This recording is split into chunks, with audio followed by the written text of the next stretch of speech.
रावण सत्य नहीं बोलता है, लेकिन सुख से कहता है सत्य कहो, सत्य धर्म है। सत्य के बिना कोई जिंदा नहीं रह सकता है, दया के बिना कोई जिंदा नहीं रह सकता है। एक ने स्वामी रामसूरदास जी महाराज से कहा, स्वामी जी ने कहा सत्य बोले बिना कोई जिंदा नहीं रह सकता है। एक आदमी ने कहा कि मैं सत्य नहीं बोलता हूँ। कहा कि ऐसा हो ही नहीं सकता है। मैं कह रहा हूँ मैं कभी सत्य नहीं बोलता हूँ। कभी सत्य नहीं बोलता तो तू जिंदा नहीं रहता है। कहा कि मैं बोलता ही नहीं हूँ। कहा सत्य नहीं बोलता? कहा नहीं बोलता हूँ। कहा कि तू सत्य कह रहा है? कहा बिल्कुल सत्य कह रहा हूँ कि मैं सत्य नहीं बोलता हूँ। तो सत्य तो बोल रहा है, और कैसे सत्य बोला जाएगा? मैं ये सच्ची बात है। कहा मैं बिल्कुल सच्ची बात कह रहा हूँ। तो सत्य हो गया ना। और तू सत्य नहीं बोले, ऐसा हो ही नहीं सकता है। मान लीजिए तुमको भूख लगे और कोई पूछे कि भूख लग रही है, और तुम कहो कि हम झूठे ही बोलते तो भूख नहीं लग रही है, तो भूखा मरोगे कि नहीं? कोई आकर पूछे भूख लग रही है? कहा लग तो रही है पर सत्य नहीं बोलते हैं, भूख नहीं लग रही। नहीं भूख नहीं लग रही, तो मरो भूखा। कोई जिंदा रह सकता है? प्यास लग रही है, और प्यास तो लग रही है, और कोई पूछे पानी, प्यास लग रही है ना, तो पानी मिलेगा ही नहीं, और नहीं मिलेगा तो प्यासा मरेंगे ना। सत्य के बिना किसी का जीवन रह ही नहीं सकता है। सत्य है, दया है, अहिंसा है। एक रिटायर मिलिट्री के अफसर थे, गीता जी में स्वामी रामसूरदास जी महाराज साधक संजीवनी में लिखे हैं। और वो रिटायर हो गए तो उन्होंने सोचा कि अभी तो जीवन बहुत है, तो कुछ करना चाहिए। क्या करें? गांव के बाहर एक महात्मा रहते हैं, उनके चरणों में जाकर बैठने लगा। महाराज गीता जी पढ़ा दो, सबसे सरल और छोटा, और गागर में सागर गीता ग्रंथ है, 700 श्लोक। वो गीता पढ़ने लगा, पूरी गीता पढ़ ली कई महीना में, और गीता पढ़ करके घर आ गया। एक दिन गुरुजी ने सोचा कि वो गीता पढ़ा चेला वो कैसे रह रहा है, गीता जी के अनुसार जीवन बना है कि नहीं, देखना चाहिए। आए उसके घर वालों से पूछा वो कहाँ गया? कहा गुरुजी वो तो शिकार खेलने गया। तो शिकार खेलने? कहा कि गीता पढ़ने का यही फल है, शिकार खेलने गया है। तो गुरुजी ने कहा कितनी देर हो गई? कहा बस अभी गया है, थोड़ी दूर गया होगा। गुरुजी पीछा किए, अल्लाह आवाज लगा करके बोले अरे सुनो सुनो सुनो। रुक गया, गुरुजी आ गया और प्रणाम किया। गुरुजी ने कहा कहाँ जा रहे हो? कहा शिकार करने गुरुजी। अरे कहा कि तुम गीता पढ़ के यही सीखे हो, जीव हिंसा करते हो? तो गुरुजी आप ही ने तो कहा था क्या, न जायते म्रियते वा कदाचिन्नायं भूत्वा भविता वा न भूयः अजो नित्यं शाश्वतोऽयं पुराणो न हन्यते हन्यमाने शरीरे। महाराज ये शरीर नष्ट होता है और आत्मा तो अजरमर है। वासांसि जीर्णानि यथा विहाय नवानि गृह्णाति नरो प्राणि तथा शरीराणि विहाय जीर्णान्यानि संयाति नवानि देहि। ये तो मरना वैसे ही है जैसे पुराने वस्त्र को उतार दिया और नया वस्त्र धारण कर लिया। तो मैं तो बड़ा पुण्य कर रहा हूँ गुरुजी, मैं हिंसा नहीं कर रहा हूँ, पाप नहीं कर रहा हूँ। तो क्या कर रहे हो? मैं तो इन जीवों को मार करके पुराना वस्त्र उतार कर नया वस्त्र पहनने का मौका दे रहा हूँ। ये पाप नहीं है तो पुण्य है। गुरुजी ने मन मन में सोचा वाह चेले तूने तो गुरु को भी फेल कर दिया। अच्छी गीता पढ़ी, अच्छा तो गुरुजी ने सोचा इसको सबक सिखाना चाहिए। गुरुजी ने कहा कि कैसे शिकार करता है? कई तलवार ये बंदूक से करता हूँ। तो बंदूक से कैसे मारता होगा? ना गुरुजी इसमें गोली भरी है। और गुरुजी भी जानते थे, वो भी मिलिट्री के अफसर रहे थे पहले। तो कहा ये कैसे करता है? कहा कि ऐसे यहाँ लगाते हैं कंधे के पास में और ऐसे तान करके खटका दबा देते हैं, खटक से गोली निकलेगी और वो शिकार में लग जाती है, मर जाता है। अच्छा देखा हमको बताना, देना बंदूक। और गुरुजी ने बंदूक ले ली और वो सामने खड़ा ही था। तो कहा कैसे लगाना होता है? कहा यहाँ कंधे पर। तो उसकी पीठ को, बंदूक की पीठ को कंधे पर लगाया और पकड़ा झटका दबाना होता है। वो सामने खड़ा था, उसकी छाती पर लगा करके दबाऊं, गुरुजी मर जाऊंगा, गुरुजी मर जाऊंगा। कहा कि तेरा पुराना वस्त्र उतार देता हूँ, नया वस्त्र पहन लेना। अरे गुरुजी नया वस्त्र मिलेगा पर अभी तो मरने में कष्ट होगा। कहा क्यों घबराता है? कहा नहीं मारो मत, मारो मत, मारो। कहा बेईमान, तू तेरी मृत्यु का समय आया तो अब तुझको दया और अहिंसा दिख रही है। बोल हिंसा ही परमो धर्म है कि अहिंसा ही परमो धर्म है? गुरुजी अब तो अहिंसा ही परमो धर्म। और पहले तो हिंसा ही परमो धर्म। हिंसा में तो पुण्य कर रहा था। बिना सनातन धर्म के 30 सिद्धांतों को अपनाए बिना जीव का कल्याण नहीं हो सकता है। त्रिंसम लक्षणवान राजन एस धर्म सनातन। ये धर्म है, ये धर्म है, इसी को मानव धर्म कहते हैं। मानव मात्र के, जीव मात्र के धारण करने योग्य है। हमारे भारत भूमि में ऐसे ऐसे महापुरुष हो गए हैं, मानवों ने तो इनको धारण किया ही है। ऐसे ऐसे दिव्य सनातन धर्म के सिद्धांतों को पशु पक्षियों ने भी धारण किया है। कोई सती को दुष्ट ले जाता हो, आज बोलते नहीं है, लेकिन धन्य है भारत भूमि के जटायु जो ब्रह्मांड विजयी रावण को डांट करके टूट पड़े उसके ऊपर। क्यों रे नालायक, हमारी भारत की सती साध्वी को ले जाएगा? छोड़ दे, कुशल चाहता है तो, नहीं तो ना ही तो अस होई बहु बाहु। धर्म तो सनातन धर्म है। सनातन धर्म श्री प्रहलाद जी महाराज को पुनः चटसार भेजा गया, विद्यालय भेजा गया और फिर ये संडमर्क पढ़ाने लगे। परंतु ये तो अपनी जिद पर थे। मोई कहा पढ़ावे पांडे आल जाल, मेरी पटिया पे लिख दे श्री गोपाल। मोई और पढ़न सो कहा काम, मुझको और कुछ पढ़ना नहीं है। श्री प्रहलाद जी अपनी जिद पर संड अमर दोपहर में लंच भोजन करने गए और गए तो वहाँ एक मॉनिटर बना दिया, कोई उधम करे तो नाम लिखना, हम आकर दंड देंगे। और ये आधा ही भोजन कर पाए। बच्चों ने कहा छुट्टी। बच्चों को अवकाश बहुत प्यारा लगता है। आज घर के बच्चों से हमने पूछा कि भाई तुम लोग गए क्यों नहीं स्कूल? आज हमारी छुट्टी हो गई। कि छुट्टी क्यों हो गई? आज नंदोत्सव है, हमारे लाला आएंगे हम जैसे ही, तो इसलिए हम उनको देखेंगे। छुट्टी हो गई, छुट्टी हो गई तो बड़े प्रसन्न हो। अरे बच्चे ही छुट्टी के प्रिय नहीं है, सब जीव छुट्टी का वह मुहूर्त मनाते हैं।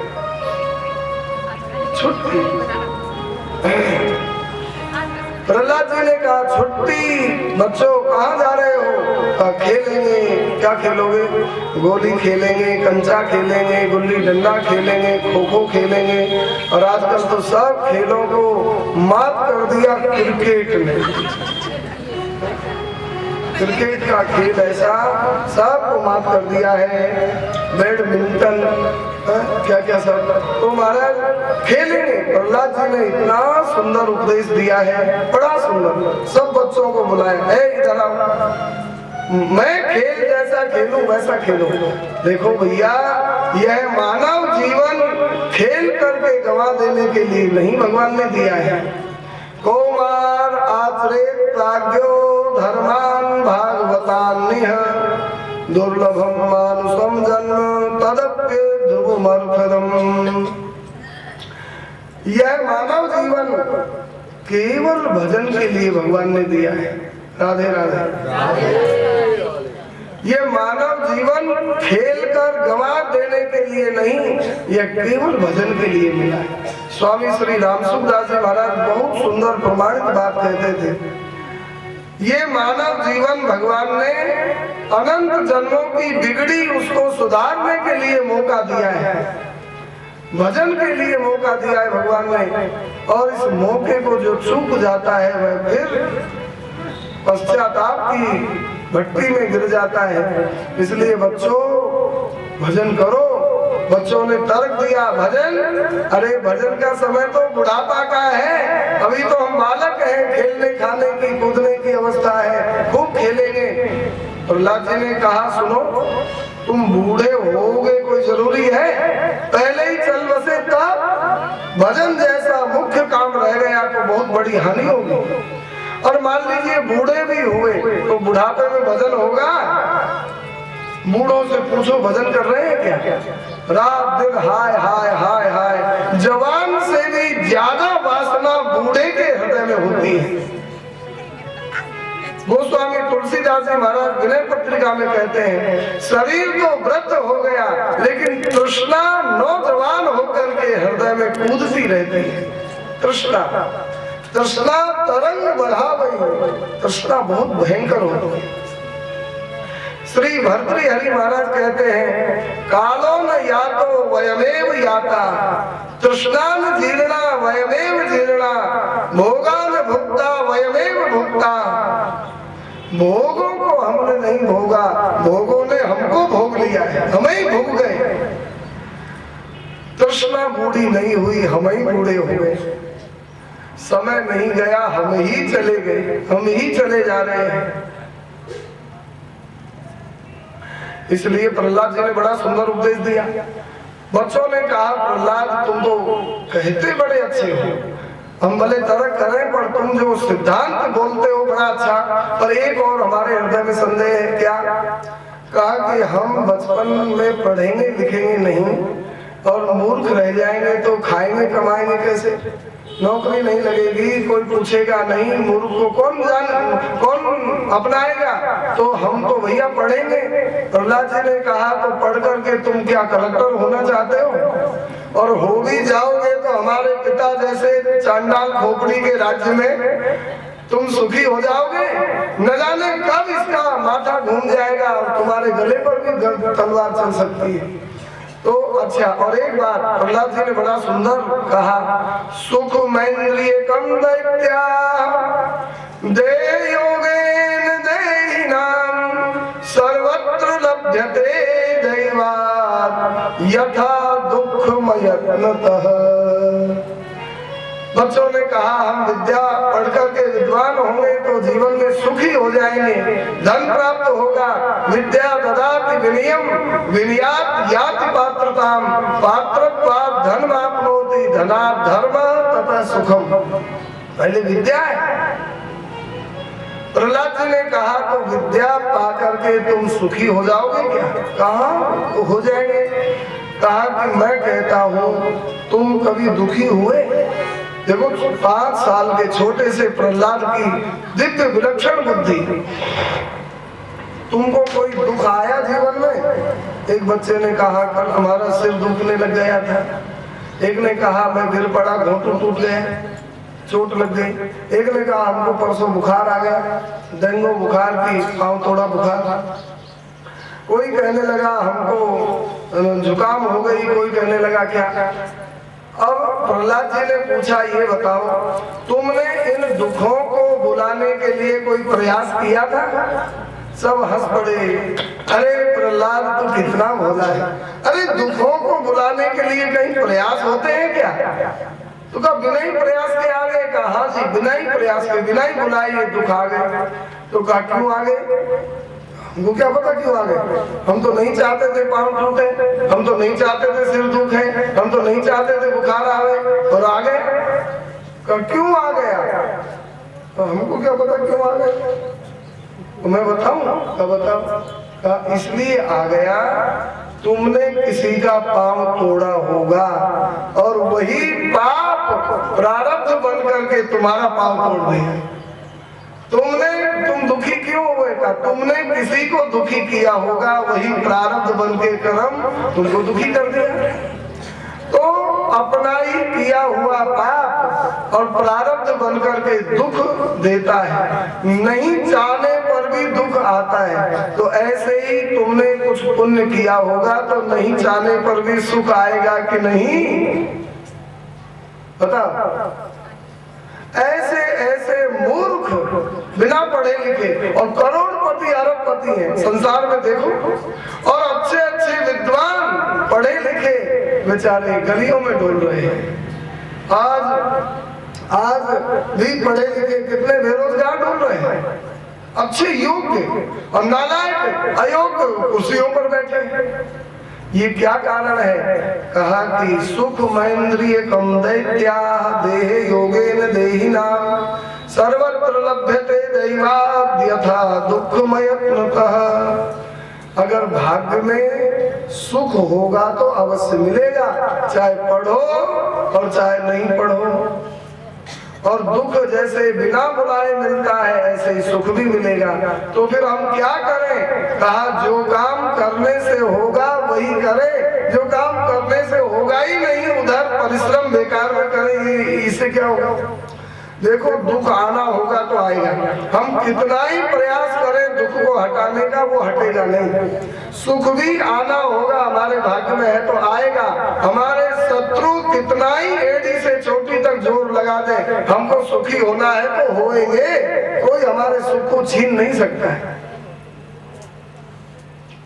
कितने बर्बाद करने के लिए तैयार होते हैं। पांडवों को बर्बाद करने के लिए दुर्योधन ने क्या नहीं किया, लेकिन पांडव राजा बन ही गए ना श्री कृष्ण की कृपा से।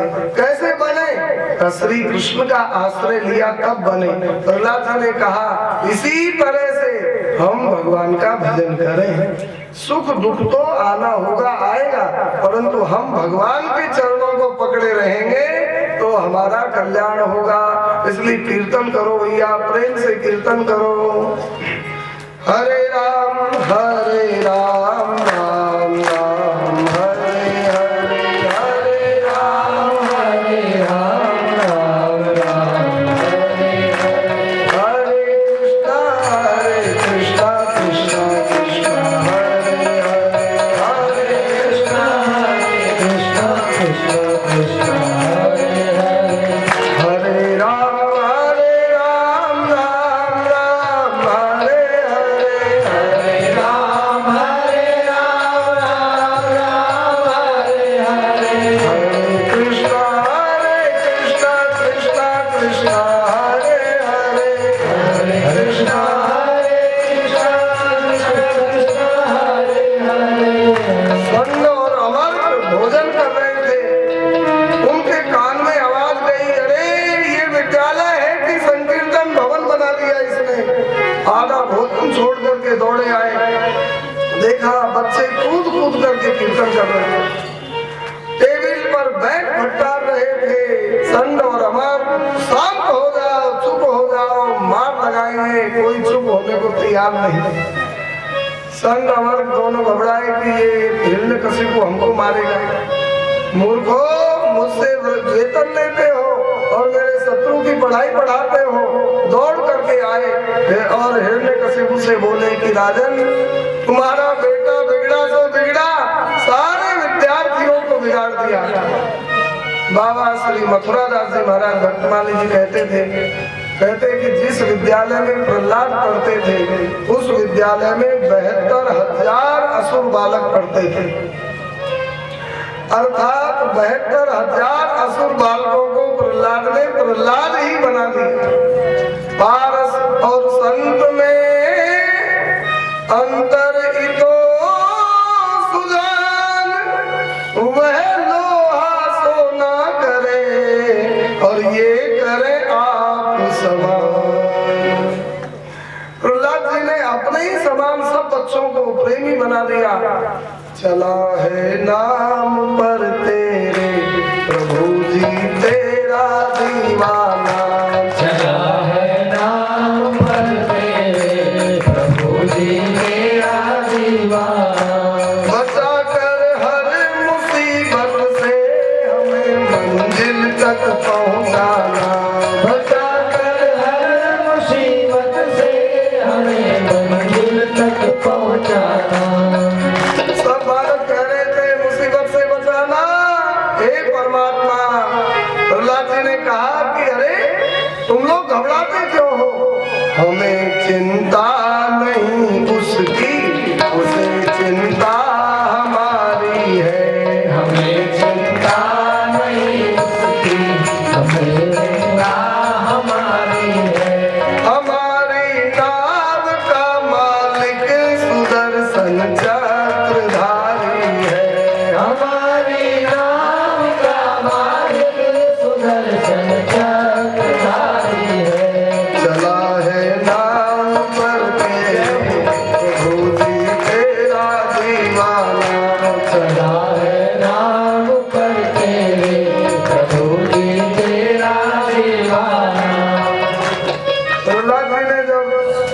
दम भरी साहस भरा सब बच्चे विलक्षण कीर्तन करने लगे। संत अमर ने शिकायत करी, हिरण्यकशिपु ने पुलिस भेजी है, बच्चों को सबको जेल में बंद कर दो।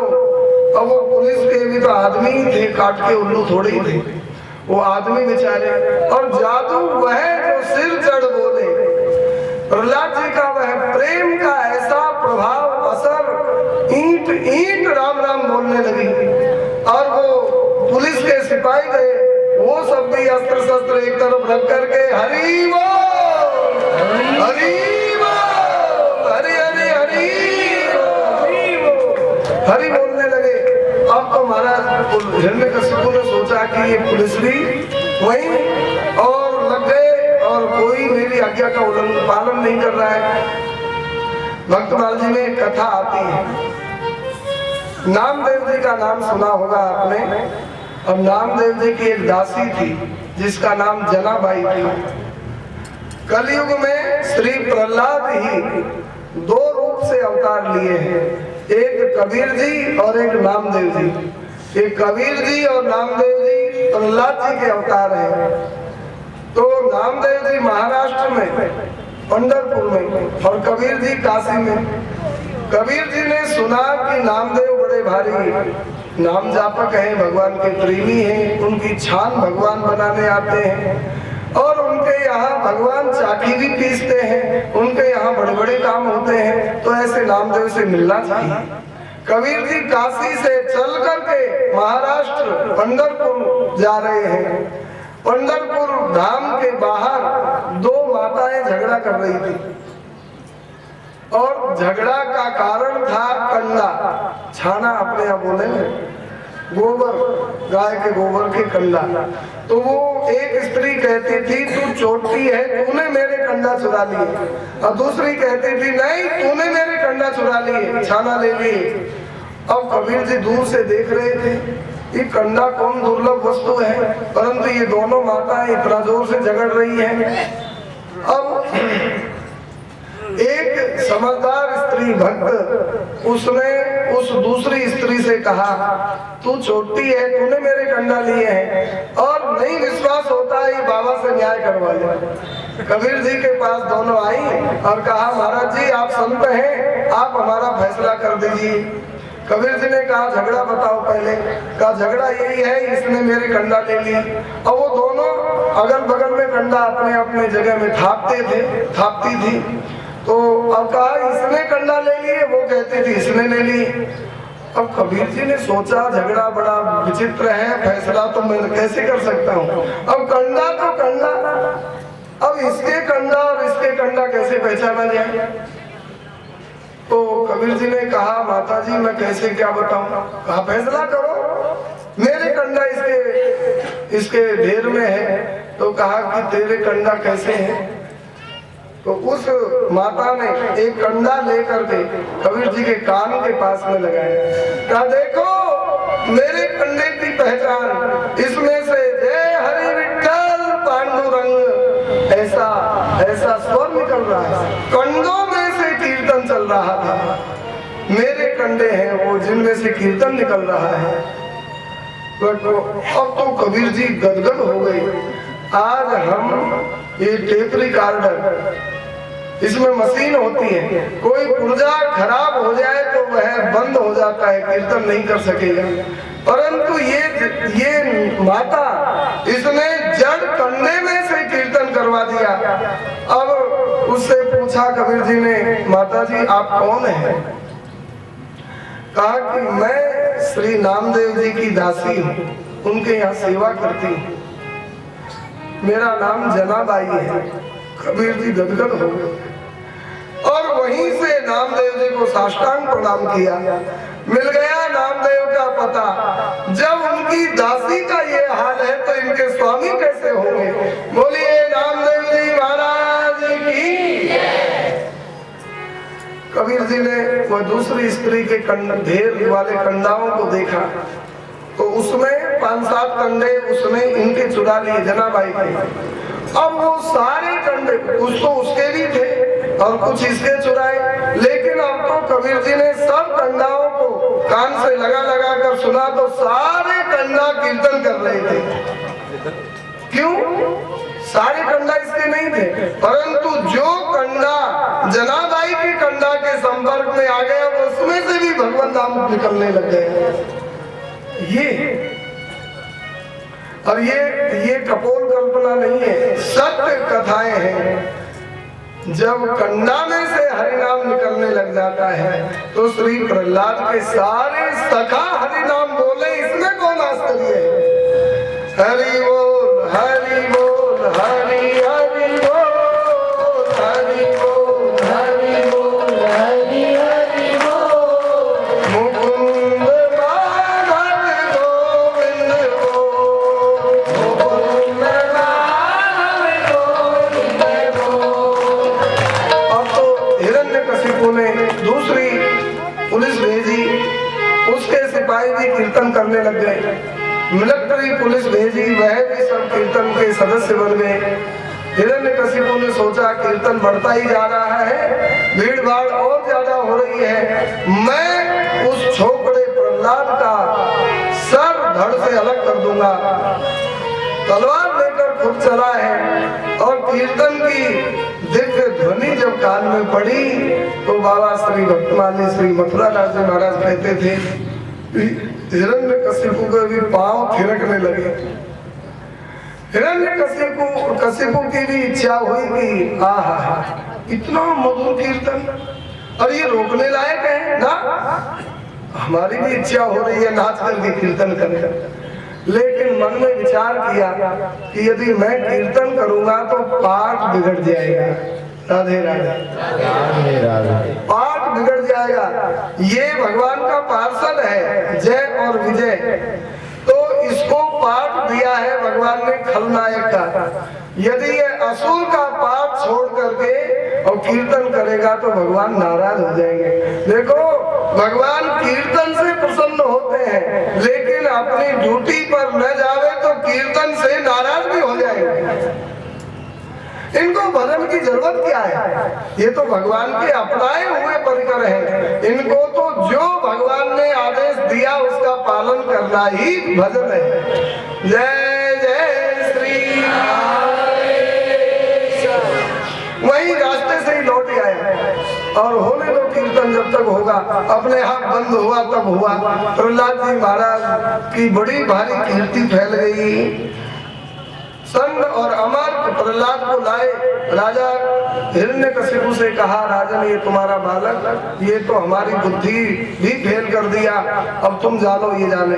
एक दिन हिरण्यकशिपु प्रहलाद को गोद में लेकर बोले, पुनि एक दिवस प्रथम की नाई, पुनि एक दिवस प्रथम की नाई, कहत असुर पति सुतहि बोलाई, कहत असुर पति सुतहि बोलाई, हाँ बता मेरे सुंदर राजकुमार, बता मेरे सुंदर राजकुमार, सभी शिक्षाओं का जो सार, सभी शिक्षाओं का जो सार, कहे प्रहलाद हरि उद्धार, कहे प्रहलाद हरि उद्धार। अरे बेटा प्रहलाद, तू बहुत दिन विद्यालय रहा। बेटा जितनी शिक्षा पढ़ी है उन सब शिक्षाओं का सार बताओ। प्रहलाद जी ने उस दिन का पाद सेवनम अर्चनम वंदनम दास्यम सख्यम आत्मनिवेदनम इति पुंसार्पिता विष्णु भक्तिश्चेन्नव लक्षणा क्रियते भगवत्तद्धा तन्मन्ये धीतमुत्तमम्।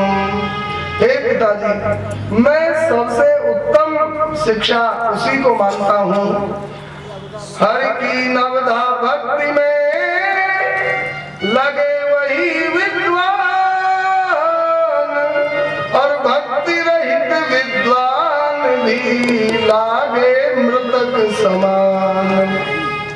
जो भगवान की भक्ति में लगे वही विद्वान है और भक्ति रहित विद्वान भी मुर्दे के समान है। और इतना सुनते ही बड़ा भारी नाराज हुआ। अरे हुई जलन सुत मुख सुनी चर्चा हरि गुण गान की।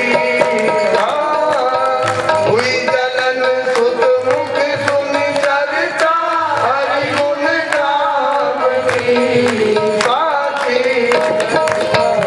प्रहलाद पढ़ाई राम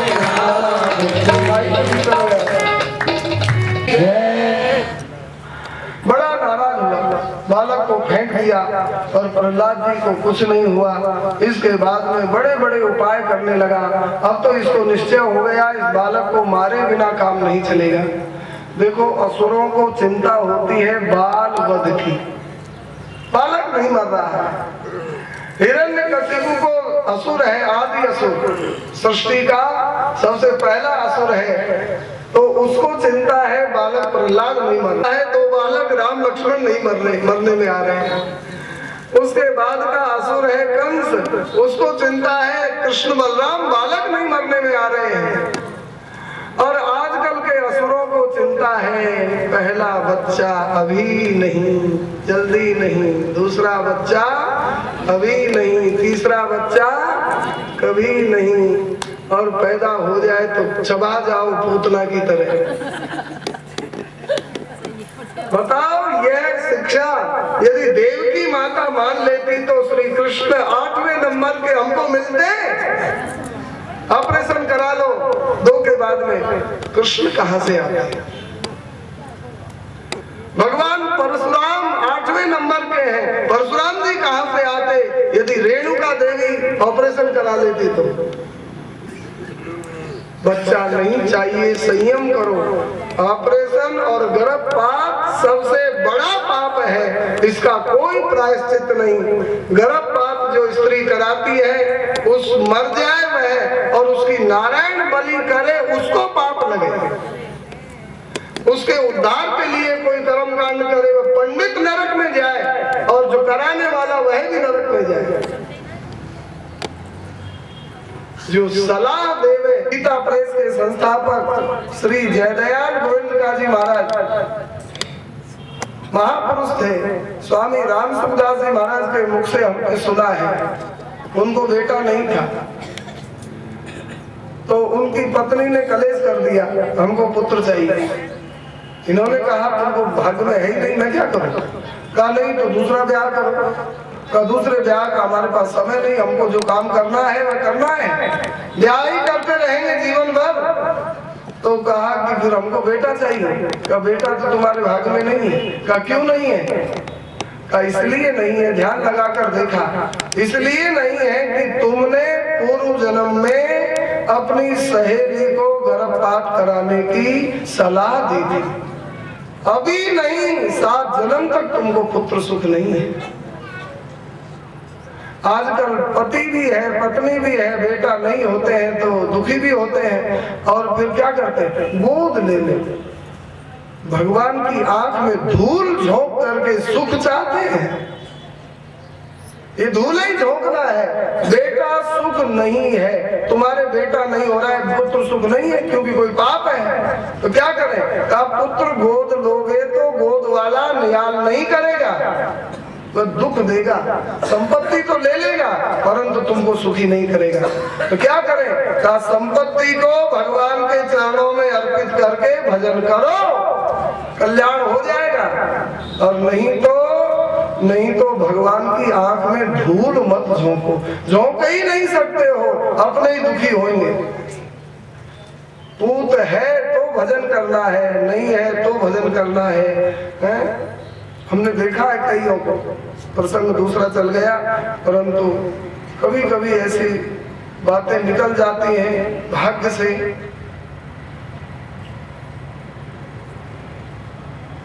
इसलिए हिरण्यकशिपु बोला ये बालक नहीं समझेगा, ये हम ही को समझाने लगता है। जल्लादो कहा हुजूर का अब यह मरना चाहता है, ले जाओ इसको और ले जा करके हिमालय की चोटी से फेंक दो, पूछ लेना इससे कि कीर्तन छोड़ेगा कि नहीं। तो ले गए प्रहलाद को, वो कंधे पर बैठा कर, छोटा सा बालक है, वहां चोटी पर जाकर बोले कि अरे प्रहलाद हरिनाम छोड़ेगा कि नहीं? कहा नहीं छोड़ूंगा। कहा हम यहाँ से फेंकेंगे तुझको, कितना ऊंचा है देख रहा है?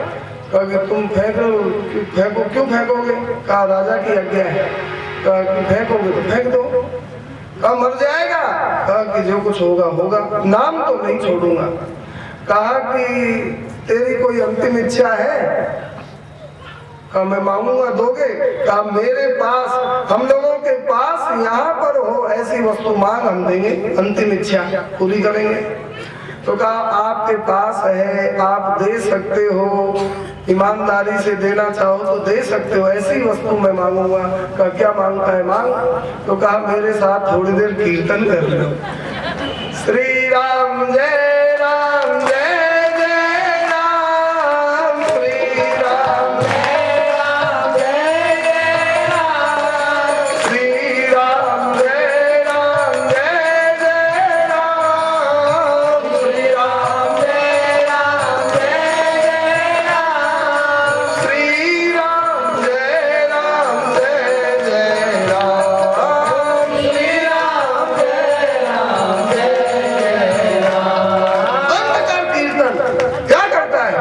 नाराज हो रहे हो, कहते हो कि अंतिम इच्छा बोलो, हम बोलते हैं तो नाराज होते हो, बोलते क्यों नहीं हो कीर्तन? अरे सुन छोकरे, हम कीर्तन छुड़ाने के लिए लाए हैं तुमको, और तू कीर्तन हमें से करवाएगा? तो कहा कि जैसी इच्छा। दो ने हाथ पकड़े और दो ने पांव पकड़े और झुला करके फेंक दिया। भगवान धरती को डांटे, धरनी हे धरित्री, भक्त राज प्रहलाद को खरोंच भी आ गई तो तुम्हारी खैर नहीं है, उठो और गोद में ले लो। धरती उठी और प्रहलाद को गोद में ले ली। बोलिए प्रहलाद जी महाराज की। प्रहलाद को कुछ नहीं हुआ, और ये जल्लाद बेचारे चढ़ने में थक गए, आधा बल रह गया, उतरने में जहां कहां से खून निकल रहा है।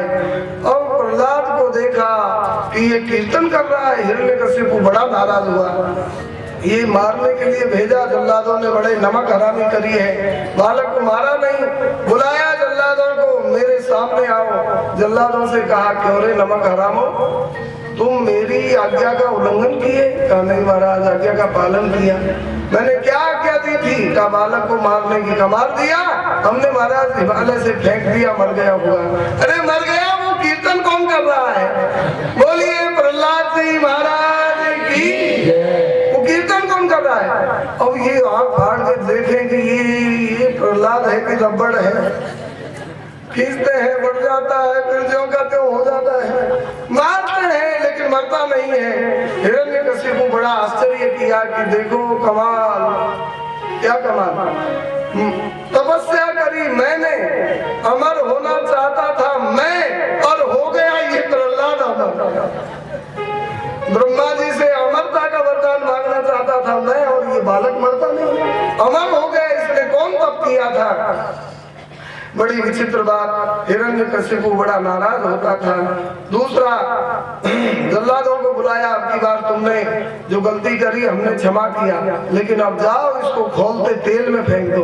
तेल में फेंक दिया। प्रहलाद झोंके त्यों रही आए, तेल भी ठंडा हो गया। गरम खंभे से चिपकाओ, वहां चिपकाया, वहां पर भी प्रहलाद को कुछ नहीं हुआ। जहर दे दिया, जहर भी अमृत हो गया। भगवान ने कहा जहर मेरे भक्त प्रहलाद के लिए अमर हो जा, अमृत हो जा, नहीं तो तेरी सत्ता मिटा दूंगा। रामायण में लिखा है उत्पत्ति स्थिति लय विषम अमी के, राम रजाई शीश सब ही के। उत्पत्ति स्थिति लय और अमृत और विष सबके ऊपर भगवान की आज्ञा चलती है। भगवान ने कहा विष मेरी मीरा को मारने के लिए ये राणा विष भेज रहा है, तू अमृत हो जा, मेरी मीरा अमर हो जाएगी। मीरा ने पिया विष और हो गई अमर। सब लोग जानते हैं मीरा मरी नहीं है, घट घट में गिरधर बसे और गिरधर घट को नाई, धन मीरा जो जा बसी गिरधर के घट माई। रणछोड़ भगवान के मुख मार्ग से हृदय में जाकर मीरा बैठ गई। आज भी मीरा भगवान के हृदय में विराजमान है। प्रहलाद जी का वह विष भी अमृत हो गया। भूखा रखा, भगवान ने भोजन दिया, तरह तरह समुद्र में फेंका, वहां भी भगवान ने गोद में ले लिया। बहुत उपाय किया, थक गया हिरण्यकशिपु। एक दिन सिर पर हाथ लगाकर बैठा था, क्या करूं बालक मरता नहीं है। इसकी बहन आई जिसका नाम होलिका, कोई कोई ढूंढिका कहते हैं। कहा भैया क्यों चिंतित हो, ब्रह्मांड विजयी होकर के इस तरह की मुद्रा में बैठे हो। कहा जी क्या करूं, बड़ी चिंता है। क्या चिंता, ये बालक मरने में नहीं आ रहा है। कहा तो बालक को क्यों मारोगे, तुम्हारा बालक है।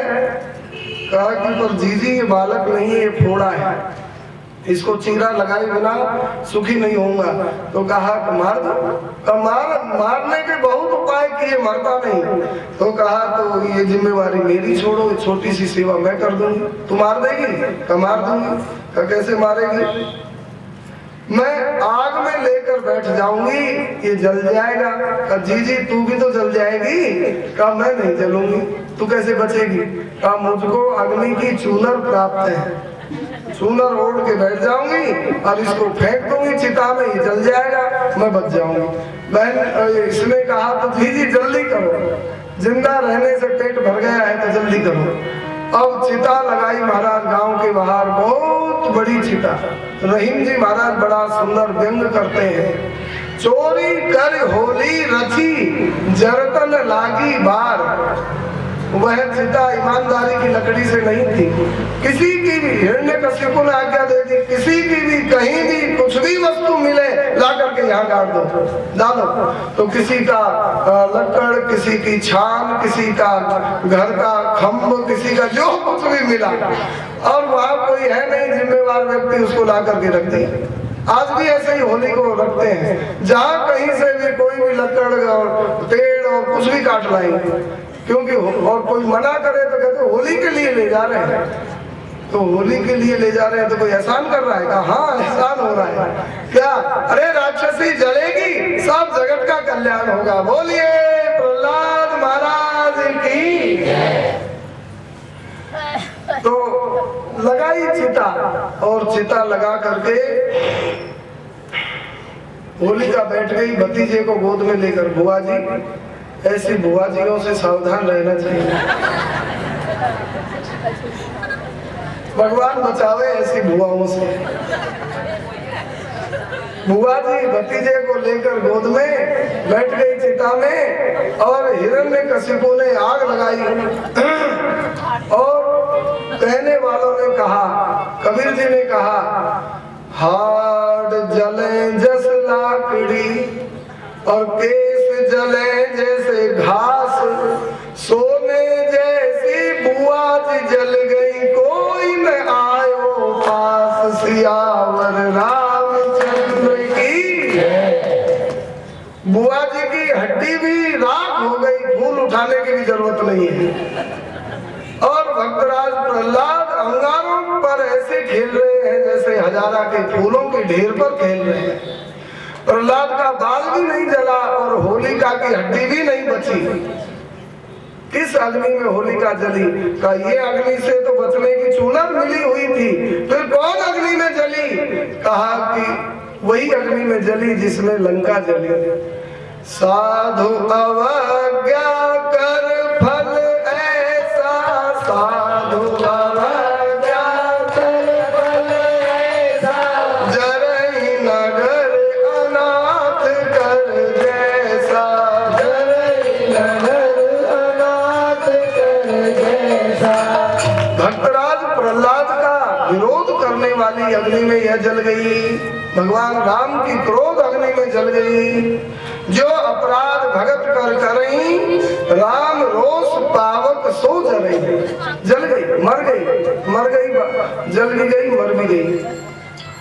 अब हिरण्यकशिपु बहुत दूर ताप से परेशान, दूर जाकर खड़ा हो गया और देख रहा है प्रहलाद। कहाँ पिताजी? अरे का बिल्कुल नहीं जल रहा हूँ। मेरी बहन कहा पिताजी फूल भी उठाने की जरूरत नहीं है, काम हो गया।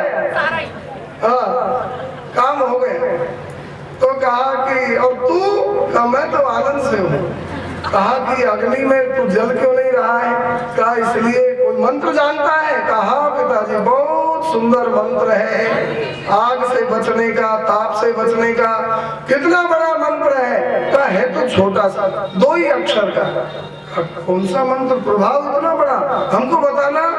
का राम नाम जपता मकुतो भयम, सर्व ताप समनैक भेषजम, पश्चात मन गात्र सन्निधौ पावको सलिलायते धुना। राम, बस यही मंत्र है। आप भी कहिए और आइए, आपको अग्नि नहीं लगेगी। चुप, हम इतनी दूर से जल रहे हैं और तू कह रहा है कि पास में आ। मेरी बहन तो जली गई, हमको भी न्योता दे रहा है, हम नहीं आ सकते हैं। कहा नहीं आ सकते हो तो क्या बकवास कर रहे हो? कहा कि हिरण्यकशिपु देख रहा था प्रहलाद जी अंगारों पर से आनंद से उतर आए और वहाँ एक उत्सव मनाया भक्तों ने। उसको आज भी हम लोग भूलते नहीं हैं, उत्सव मनाते हैं। फागुन पूर्णिमा को होली का उत्सव। बोलिए प्रहलाद महाराज की। होली जला करके बहुत लोग होलिका मैया की जय बोलते हैं। तो होलिका से हमारा क्या नाता? राक्षस होलिका की जय बोलते हैं, जो होलिका के बेटा नाती बनती है। अरे हम होलिका से हमारा क्या मतलब? हम तो प्रहलाद की जय बोलेंगे, होलिका की जय नहीं बोलेंगे। बोलिए प्रहलाद महाराज की। आनंद हो गया। अब हिरण्यकशिपु ने देखा कि यह बालक तो बड़ा दुष्ट है, मरता नहीं है, मेरी बहन भी जल गई और मैं भी परेशान हूँ। अब 2 महीना और इसने सहन किया और वैशाख चतुर्दशी, वैशाख शुक्ल चतुर्दशी, ये नृसिंह जयंती है, उस दिन यह तलवार लेकर प्रहलाद के सामने खड़ा हुआ और बोला प्रहलाद। कहा पिताजी? कहा आज तो ही मैं मारूंगा। अभी तक मैंने और औरों को मारने के लिए कहा, पर आज मैं तो ही मारूंगा। प्रहलाद जी ने कहा मैं कभी न हिम्मत हारूंगा। तुझे कौन बचाने वाला है? कहा जो सब जग का रखवाला है। तो मारूं कठोर हथियारन से। प्रहलाद जी ने कहा प्रभु रक्षक हाथ हजारन से। कहा जिसे जगदीश कहे। प्रहलाद जी ने कहा प्रभु तो कण कण में व्याप्त है। कहा प्रभु कण कण में व्याप्त है? कहा कि जल में थल में खड़क खम्भ में घट घट व्यापक राम, बिना प्रेम दिखे नहीं सो समस्त सुखधाम। प्रभु कण कण में व्याप्त है। कहा तो हूँ सुन के अजब अजब अचंभे में। प्रहलाद जी ने कहा प्रभु रमे खड़ग और खम्भे में। कहा कि खम्भे में छिप बैठा है। प्रहलाद जी ने कहा तेरे हृदय मांझ भी बैठा है। मेरे भाई हिरण्याक्ष को मारने वाला खूनी बैरी शत्रु मेरे दरबार के खम्भे में बैठा है। प्रहलाद ने कहा हाँ बैठा है पिताजी। तो खम्भे में मारा मुक्का। तो प्रहलाद जी ने कहा तुम्हारे हृदय में भी बैठा है, फाड़ हृदय को। कैसे फाड़ेगा? तेरे हृदय मांझ भी बैठा है। इतना सुनते ही बड़ा गरज करके इसने खम्भ पर मुष्टिक कियो प्रहार, खम्भ पर मुष्टिक कियो प्रहार। तुरत भय नर हरि खम्भा फाड़, तुरत भय नर हरि खम्भा फाड़। गर्जना करते बारंबार, गर्जना करते बारंबार। बोल सिंह भगवान की जय। भयंकर प्रभु प्रकट हो गए, आनंद हो गया। और हिरण्यकशिपु ने देखा है ये कौन है? कौन है रे तू? भगवान ने कहा मैं ही हूँ प्रहलाद का जगदीश और तेरा काल। तू कहाँ बैठा था? कहा मैं तो खम्भे में था। खंबे में चेटी को रहने के लिए जगह नहीं थी, इतना विशाल कैसे था। कहा मैं तो कहीं कहाँ नहीं हूँ, तो यहाँ से कैसे निकला। कहा भक्त की वाणी को सत्य करने के लिए मैं खंबे में से निकला हूँ, नहीं तो मैं सर्वत्र हूँ। तो कहा कि सत्यम विधातुम निजभृत्य भासितम व्याप्तिं च भूतेषु अखिलेषु चात्मना। भक्तमाल में लिखा है कि चारों युग चतुर्भुज सदा भक्त गिरा साची कर। भगवान ने चारों युगों में भक्तों की वाणी को सत्य किया है। ऐसे भक्त वत्सल भगवान बड़े दयालु। और हिरण्यकशिपु से युद्ध होने लगा, भयंकर गदा युद्ध और भूसा युद्ध और लात युद्ध और पटका पटकी, कभी नृसिंह नीचे ये ऊपर, कभी ये नीचे नृसिंह ऊपर, और आधा सिंह और आधा भगवान मनुष्य बने।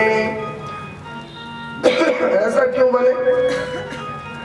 देखो राम जी हैं दशरथ नंदन और कृष्ण जी हैं नंद नंदन, और नृसिंह कौन नंदन है? खम्बा नंदन।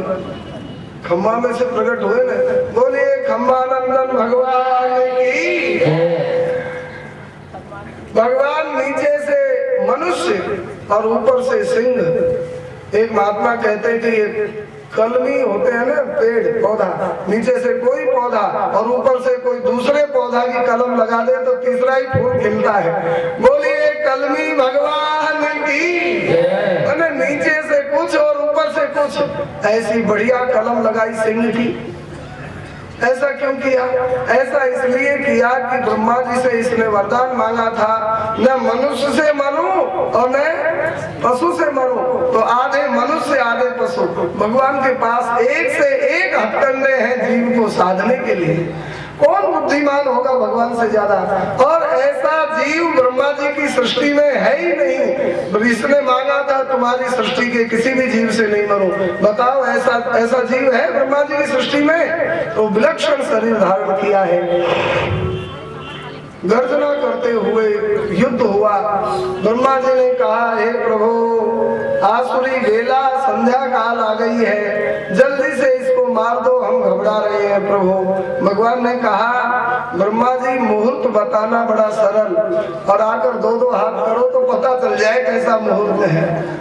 कहा ब्रह्मा जी ने हे प्रभु हम तो इससे वैसे भी डरते हैं, आप मार दीजिए। भगवान ने कहा ठीक। और हे ब्रह्मा, आप पोथी पतड़ा देख करके मुहूर्त बताते होंगे, पर मेरे तो पेट में सब कुछ ज्ञान है। मैं मुहूर्त आने पर अपने आप सावधान हूँ, हमको आप क्या सावधान करोगे?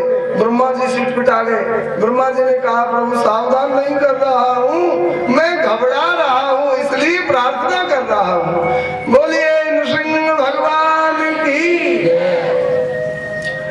भगवान इसको पकड़ करके गुरुवान, जैसे बिल्ली चूहा को पकड़ती है, चूहा कुछ नहीं कर पाता है, हाथ पांव फेंके चाहे कुछ करे, पूंछ फेंके, बिल्ली का क्या बिगड़ेगा।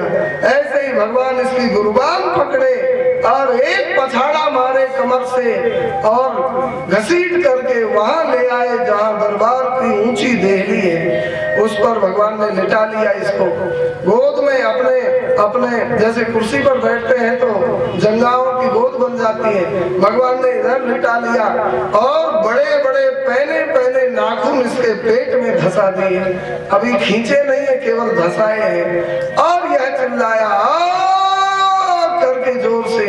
भगवान ने अभी इससे सारे ब्रह्मा जी से मांगे हुए वरदानों को सिद्ध करवाया। कहा अरे दुष्ट, तूने मांगा था मैं दिन में मरूं न रात में, बोल दिन है कि रात? संध्या काल है। कहा तूने ये तो नहीं मांगा था संध्या में भी न मरूं। कहा हमको ध्यान ही नहीं रहा कि आप संध्या में भी मार दोगे। कहा ये वरदान सत्य, कहा ये नहीं सत्य। अच्छा तूने मांगा था कि धरती पर मरूं न ऊपर आकाश में, बोल धरती पे है कि आकाश में? कहा आकाश में इसलिए नहीं कि आपकी गोद में हूँ और धरती से अर्थिंग छूट चुका है, इसलिए मैं तो बीच में हूँ।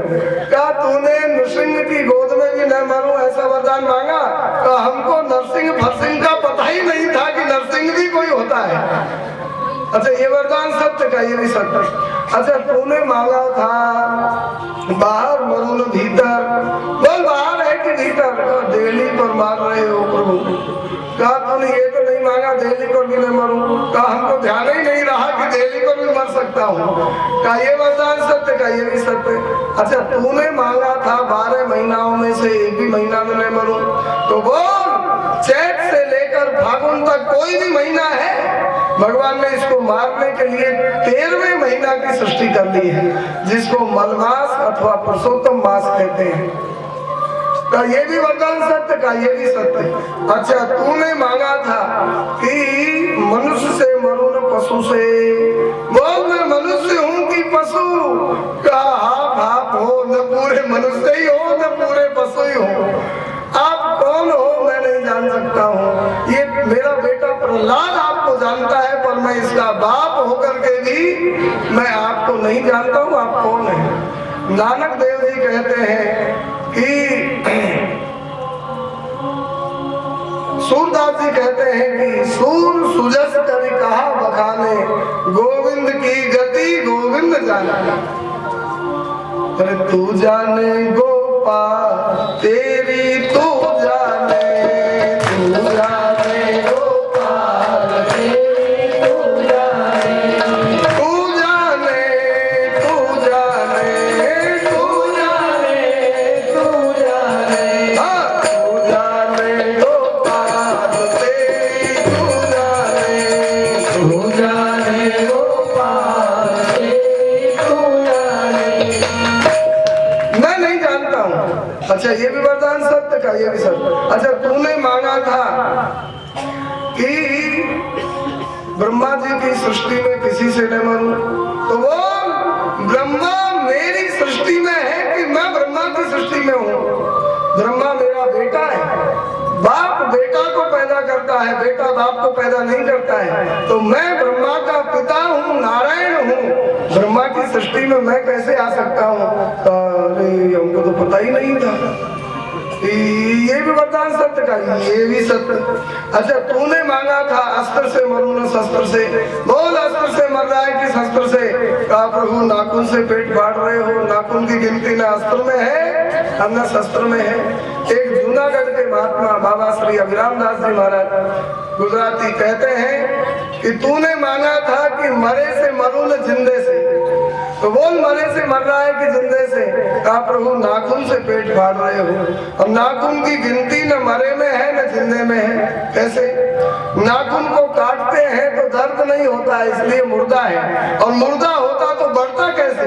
काटने के बाद में बढ़ भी जाता है, इसलिए मुर्दा भी है और जिंदा भी है।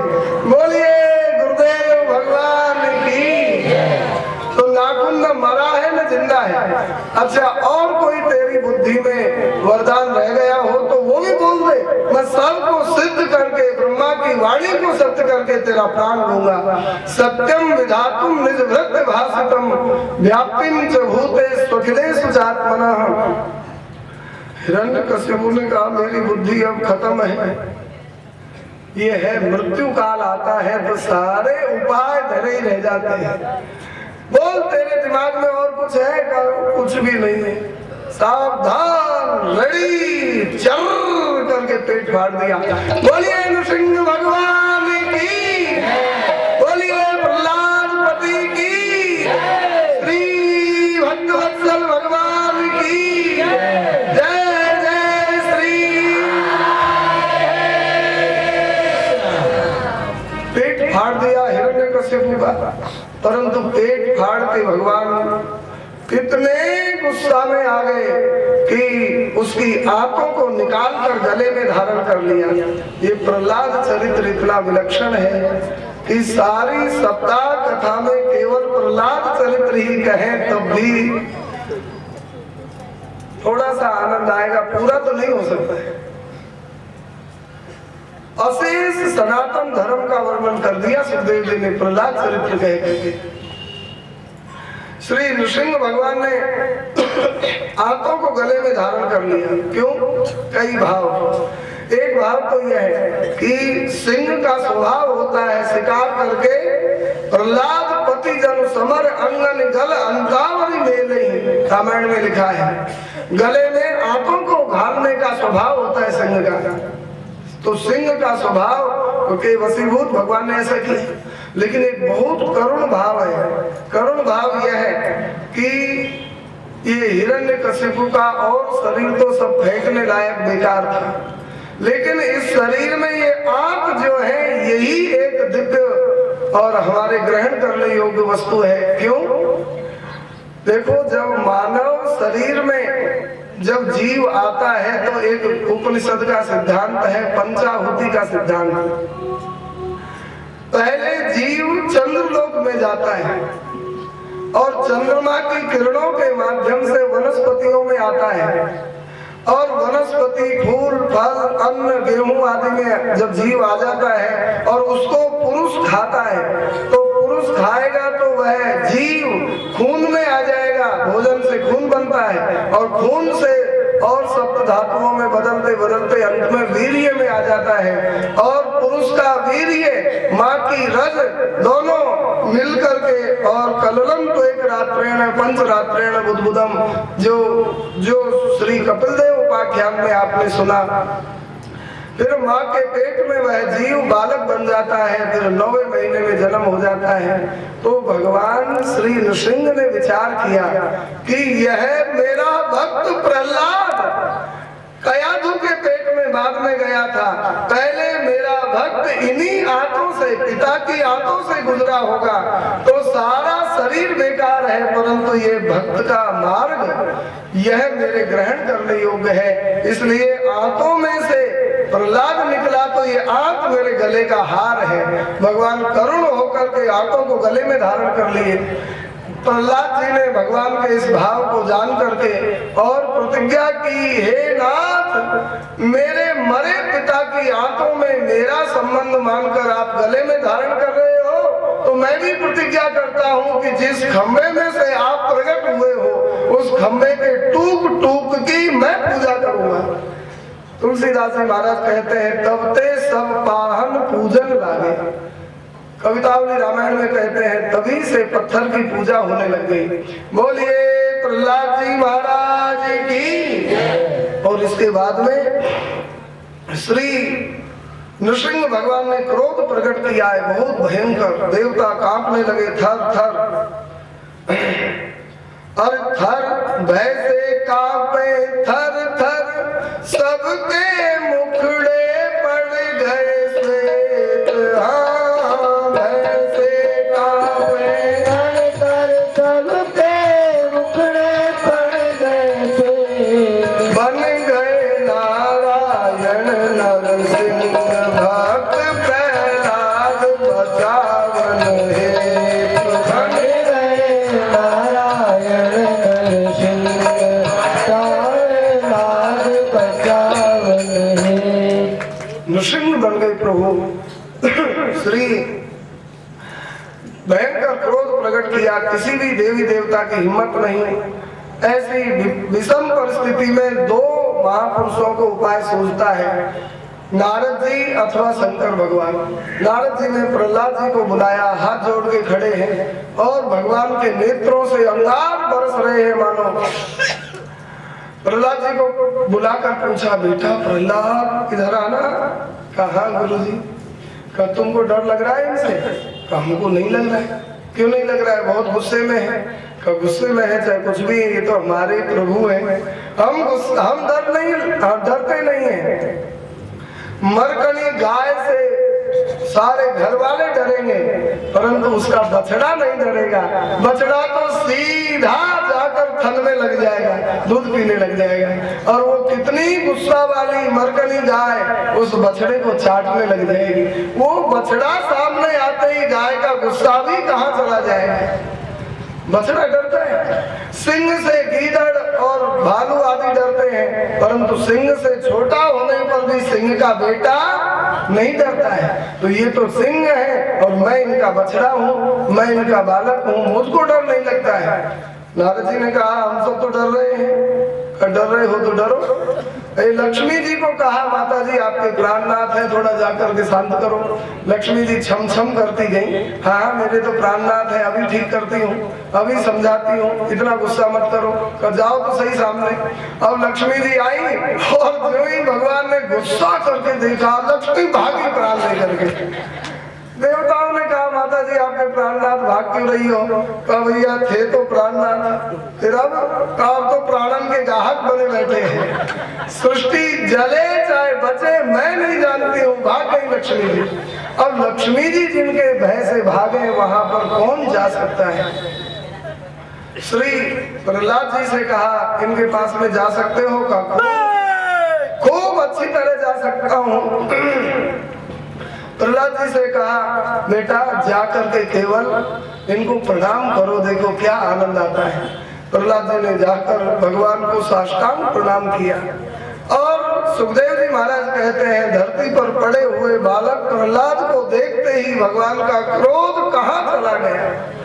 बेटा प्रहलाद कह करके खींच लिया और गोद में बैठा करके भगवान चाटने लगे, मुंह चूमने लगे। देखो पशु अपने बछड़े को प्यार करता है कैसे? चाट करके। गाय भैंस बालक को चाट करके प्यार करते हैं। और मानवी अपने बालक को प्यार कैसे करती है? कपोल चूम करके, सिर सूंघ करके, पीठ पर हाथ फिराकर, छाती से चिपटा कर, यही प्यार की विधि है। धन्य है प्रहलाद जो वात्सल्य सिंधु श्री हरि का उभय प्रकार का वात्सल्य प्राप्त कर रहे हैं। पशुवत प्यार भी और मानववत प्यार भी है।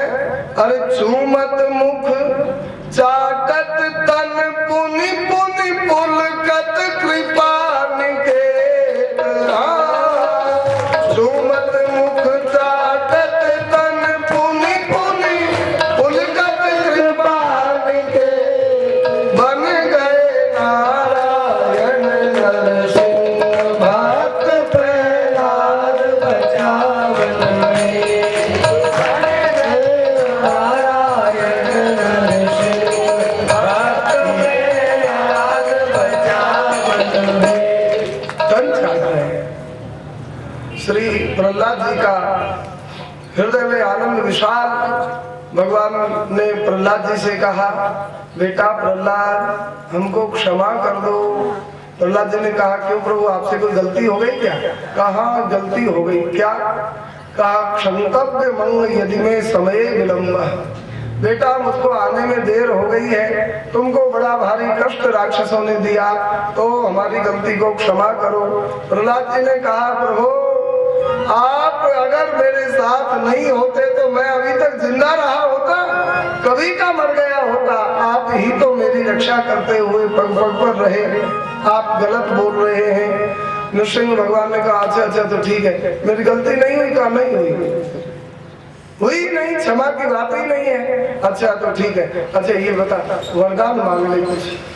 वरदान हमको चाहिए नहीं। कहा कुछ तो मांग। कहा कि हम कोई भिखारी है मांगते हैं जो मांगे? हम आपके बालक हैं और जगत पिता का बालक मांगे तो आपकी हंसी होगी, इसलिए मैं कुछ नहीं मांगूंगा। ये प्रहलाद जी का बहुत विलक्षण प्रसंग है, इसके लिए 1 घंटा तो कम से कम चाहिए। लेकिन अब हमको वामन भगवान की चिंता हो गई है, वामन तक जाना है, आध घंटा में पहुंच ही जाएंगे। अब पहुंचना ही है, अब जो भी हो कितनी भी दौड़ लगावे पहुंचना ही है। बोलिए वामन भगवान की जय। जोर से जय बोलो तो वामन खींचे तभी पहुंचेंगे, नहीं तो हम अपने बल से। बोल वामन भगवान की जय। प्रहलाद जी से कहा बेटा वरदान मांग ले। प्रहलाद जी ने कहा नहीं मांगूंगा। कहा नहीं मांगेगा? देख अभी मैं नाराज हुआ तो तुझसे मना, और तेरे ऊपर नाराज होऊंगा तो किसी की आने की हिम्मत नहीं है। मांग ले बेटा मांग ले। प्रहलाद जी ने कहा एक वरदान मांगने की इच्छा है। क्या? कहा कि यदि राशि में कामान वरस्त्वं वरदर्शभ कामानां मृत्यु संरोहम् भवतस्तु वृणे वरम। हे प्रभु यदि आप देने के लिए इतने उतावले हो रहे हो और व्याकुल हो रहे हो तो यही अभी तक तो कुछ मांगने की इच्छा थी ही नहीं, आगे भी कभी मांगने की इच्छा न हो, यही वरदान है। कैसा रहा वरदान? नृसिंह भगवान और कपोल पर हाथ पधराकर बोले, बड़ा चालाक है, मुझ भगवान को ठग रहा है, छोटा सा बालक होकर के। मैं कहता हूँ मांग, और ये कहता है मांगने की इच्छा ही खत्म हो जाए। ये मांगना है कोई? ये मांगन मांगन नहीं, कुछ मांगो लाल। बेटा ये मांगना नहीं है, कुछ मांग, मैं प्रसन्न हो जाऊंगा।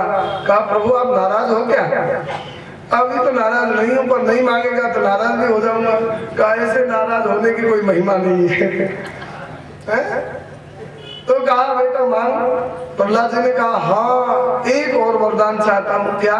मेरे पिता की सदगति हो जाए। कैसा वरदान?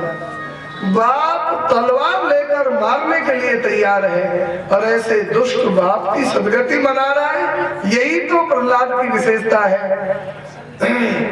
उमा संत की यही बड़ाई, मंद करत जो करें भलाई। प्रहलाद जी का एक श्लोक है नृसिंह स्तुति में, किसी को शत्रु का भय हो, काम क्रोध सताते हो, मोह ममता सताती हो, अथवा कोई डकैत दुष्ट गुंडा आदि का भय हो, शत्रु का भय हो, तो इस भागवत जी के श्लोक का पाठ करने से शत्रु सब शांत हो जाते हैं। चाहे भीतर के शत्रु हो, चाहे बाहर के शत्रु हो। स्वस्तस्तु विश्वस्य खला प्रसीदताम, ध्यायन्तु भूतानि शिवम मिथो धिया, मनश्च भद्रम भस्तादोक्षजे, आवेश्यताम नो मतिरप्य हेतु की। प्रहलाद जी का यह स्तुति का श्लोक है। हमने इस श्लोक के पाठ का चमत्कार अपने जीवन में कई बार देखा है, गोवर्धन में, वृंदावन में है, और उधर जहाँ कथा करने गए कई बार देखे। बहुत दिव्य श्लोक है। इसका माला पर जब कोई करे तो बहुत जल्दी वह शांति को प्राप्त हो जाएगा, उसके सारे भय दूर हो जाएंगे। बोल नृसिंह भगवान की। किसी को चाहिए तो हम लिख देंगे, ये भगत जी उसको टाइप करवा देंगे तो सबको प्राप्त हो सकता है। श्री प्रहलाद जी ने कहा पिताजी की सदगति, भगवान के नेत्रों में आंसू आ गए। बेटा तेरे पिता की सदगति हो गई। कहा कैसे हो गई? कहा कि मेरे पिता ने आपका भजन किया, न आपके संतों की सेवा करी। कौन? सिद्धांत से गति हो गई। भगवान ने कहा तेरे पिता ने भजन तो नहीं किया, तेरे पिता ने संतों की सेवा तो नहीं करी, परंतु तेरे पिता के तेरा जैसा बेटा हो गया। इसी सिद्धांत से गति हो गई। बाप की कौन कहे? भगवान नृसिंह ने कहा त्रिसप्तभी पिता पूता पितृभी सह तेन घ, यत् साधो ग्रहे जातो भवान वैकुल पावन। हे प्रहलाद, तुम्हारा जैसा विभक्त बेटा जिसके यहाँ पैदा हो जाए, उसके बाप की कौन कहे? 21 पीढ़ियों को मेरा धाम प्राप्त हो जाता है। 7 पीढ़ी पहले की, 7 पीढ़ी आगे की, और 7 पीढ़ी मातृकुल की, 21 पीढ़ियों को मेरा धाम प्राप्त होता है। भागवत जी में लिखा है जिसका बेटा भक्त हो जाए तो 21 कुल तर जाते हैं, और किसी की बेटी भक्त हो जाए तो पुराण में लिखा है सा भर्ती का वा विधवा विष्णु भक्ति करोत्या समुद्धरती चात्मानम कुल में को तरम सतम। अगर किसी की बेटी भक्त हो जाए, चाहे वह सधवा है, चाहे विधवा है, चाहे कुंवारी है, किसी भी हालत में वह भगवान श्री हरि की भक्ति करती है तो 101 कुलों को भगवान का धाम मिल जाता है। जनक बाबा ने सीता जी को जब राम जी की अनुगामनी देखा तो रो करके कहा, बेटी आज तूने पति का साथ देकर के दोनों कुलों को तार दिया। पुत्री पवित्र किए कुल दो, सुजस धवल जग कहे सबको। आज तेरी कीर्ति गंगा ने ये भागीरथी गंगा की महिमा को भी कम कर दिया है, क्योंकि भागीरथी गंगा सबको सुलभ नहीं है। लेकिन सती शिरोमणि शिरोमणि सिय गुण गाथा, सखी शिरोमणि सिय गुण गाथा, सोई जल अमल अनुपम पाथा, सोई जल अमल अनुपम गाथा, सोई जल अमल अनुपम पाथा, सोई जल अमल अनुपम गाथा। वह दिव्य जल है। सती शिरोमणि श्री सीता जी की कथा। गंगा ऐसी दिव्य है कि भागीरथी गंगा के तो घाट पर जाना पड़ेगा, वो गंगा हमारे घर में नहीं आएगी। लेकिन सीता जी की कथा गंगा तो चलती फिरती गंगा है, जिसमें एक बार कोई नहा ले तो वह जीव निष्पाप होकर के भगवान का प्यारा हो जाए। प्रहलाद जी ने से कहा कि बेटा और वरदान मांगो। प्रहलाद जी ने कहा एक और वरदान चाहता हूँ। क्या? कि ये सबको वैकुंठ ले चलो। बोलिए प्रहलाद जी महाराज, ये सबको वैकुंठ ले चलो। भगवान ने कहा कि मर्यादा नहीं है। का मर्यादा क्या है? का मर्यादा है भक्तों को वैकुंठ मिलता है, और ये तो तेरे पिता नास्तिक और उसकी नास्तिक प्रजा है, नास्तिकों को मेरा धाम नहीं मिलता है। कहा कि व्यवस्था क्या है आप जानो, हमसे वरदान की कह रहे हो तो हम वरदान यही मांगते हैं। सबको आप वीटो पावर से, विशेष नियम से, विशेष अधिकार से आप देख लो, आप समर्थ हो। नृसिंह ने कहा पर प्रहलाद बड़ी समस्या है। क्या? कोई चलना ही नहीं चाहता है। कर लो, वैकुंठ के लिए कोई मना करेगा? भूखा हो और रोटी परोस कर धर दे तो खाने के लिए मना करेगा? कहा कोई नालायक ऐसे भी होते हैं, रोटी में थाली में लात मारते हैं। तो ऐसे ही ये माया में मोहित जीव थाली में लात मारने वाले हैं। कोई वैकुंठ चलना नहीं चाहता है। यदि आप लोगों से कह दिया जाए कि शाम को वही आना जिसको यहाँ रहना नहीं है, जो आएगा उसको जाना पड़ेगा। कौन, कितने लोग आएंगे बताओ? आने वाले हाथ उठाओ। बहुत लोग इतने हैं कि वो बेचारे डर ही रहे। अरे भैया अभी हमको मरना नहीं है, जिम्मेवारी गांव घर की है। महाराज जी बच्चों का क्या होगा? आ जाएंगे तो। हाँ, बच्चों का क्या होगा? आप ही तो कहते हो माता का सबसे बड़ा धर्म होता है। बच्चों का जो होना होगा होगा। न बिगड़ी को बना सकते हो, न और सुधरी को बिगाड़ सकते हो, लेकिन अपना क्या होगा? वृंदावन बिहारी। ये देखो 5 पैसा में 500 का नोट फेंकने वाला मूर्ख है कि बुद्धिमान है? ये पंजी को फेंक दे, हम 500 का नोट देंगे, फेंक करके 500 का ले ले तो बुद्धिमान है। और कोई कहेगा पंजी को नहीं फेंकेंगे, हम तो 500 जाए तो जाए, पंजी को पकड़ेंगे। तो ये संसार के धर्म को पकड़े रहना और भगवान को त्याग देना ऐसे ही है जैसे पंजी को पकड़ करके 500 के नोट का परित्याग करना है। मूर्ख है कि बुद्धिमान है? जब तक रहेगी जिंदगी फुर्सत न होगी काम से, कुछ समय ऐसा निकालो प्रेम कर लो राम से। और देखो जब मरेंगे तो बिना ही फुर्सत के मरना पड़ेगा। जब मरेंगे तो फुर्सत नहीं है चाहे है, मरना तो पड़ेगा। तो बिना फुर्सत के ही मरना पड़ेगा। तो अभी बिना फुर्सत के ही भगवान में लग जाए, कितना अच्छा रहेगा। है? संसार के काम तो पूरे नहीं है। अभी ये बच्चों का काम हो, फिर और काम, फिर और काम, कभी नहीं होगा।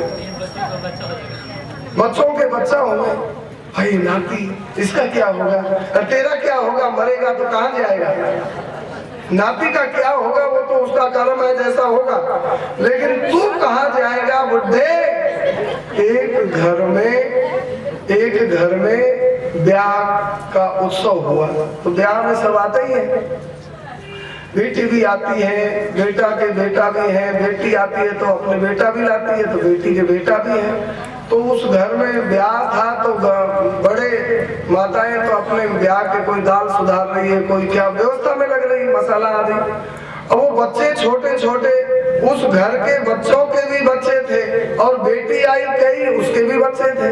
अब बच्चों को कौन खिलावे? अब बच्चों को खिलावे तो वो काम नहीं करने देंगे, नहीं खिलावे तो घर का बुढ़ा था, घर का बुढ़ा, सफेद सफेद दाढ़ी है, सफेद बाल है, तो बुढ़ा कोई काम तो नहीं कर सकता है। बुढ़े से कहा, बुढ़े बाबा ये बच्चों को, बेटी के बेटा और बेटा के बेटा, इनको खिलाते रहो। और वो आंगन में बैठ गया बुढ़ा और बच्चों से माताओं ने कहा जाओ बच्चों नाना जी से खेलो और जाओ बच्चों बाबा के पास चले जाओ। तो वो बच्चे आ गए। अब बच्चे कोई कंधे पर चढ़ता है, कोई पाँव खींचता है, कोई दाढ़ी खींचता है, कोई केस खींचता है और बुढ़ा परमानंद का अनुभव कर रहा है। एक बालक कंधे पर चढ़ के मूत दिया, बड़ा प्रसन्न हो रहा था। एक बच्चा महाराज सिर पर चढ़ गया और वहां से मुंडी को हिला रहा है और फिर भी प्रसन्न हो रहा, बिना पैसे का सर्कस, बिना पैसे का सर्कस। और बुढ़ा पटके चाहे कुछ करे, बड़ा प्रसन्न हो रहा था। अब माता समझा देती है बच्चों को, सबको जी लगाकर बोलना। ये समझदार माता समझाती है, बेटा सबको जी लगाकर बोलना। पिता को जी लगाकर पिता जी, चाचा को जी लगा चाचा जी, ताऊ जी, तो सबको जी लगाकर बोलना। अब बेटा के बेटाओं के ये क्या लगेंगे बुड्ढे? बाबा। तो माता ने सिखाया सबको जी लगाकर बोलना, तो इनको भी जी लगाया। उसने क्या कहा? बाबा जी, बाबा जी, बाबा जी। और ये बेटी के बेटाओं के क्या लगेंगे? नाना। तो नाना जी सब कह रहे थे।